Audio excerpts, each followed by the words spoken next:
Jeg poster ikke længere videoer af Clara. Til jer, der er lidt nyere her på kanalen, så er Clara altså min 18 år yngre lillesøster. Og så har jeg også en lillebror, som er 21 år yngre. Især Clara har jeg postet meget med, både dengang jeg boede hjemme, men også de gange, hvor jeg har skulle passe hende, eller små sjove videoer, hvor hun udtaler forskellige ord og sådan noget. Det har bare været nogle virkelig hyggelige stunder, både mellem mig og Clara, og hvor min profil tager. Men for et stykke tid siden, så havde jeg en snak med Claras mor, og hun udviste en bekymring omkring, at Clara snart skal til at starte i skole. Det betyder, det er, at Clara ikke skal være en offentlig person, især ikke nu, hvor hun sådan starter i skole. Der skal Clara bare have lov til at være et barn og være Clara. Der er altså ikke nogen, der skal kunne kende Clara på den skole, hun starter på, fordi hun er min lillesøster.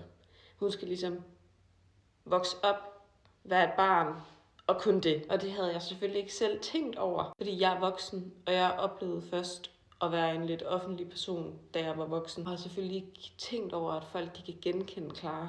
Men det har jeg så fundet ud af, at det kan folk godt. Og det oplevede min bonusmor og min far sidste sommer faktisk, da de var på Bakken, at der var nogen, der genkendte min lillesøster.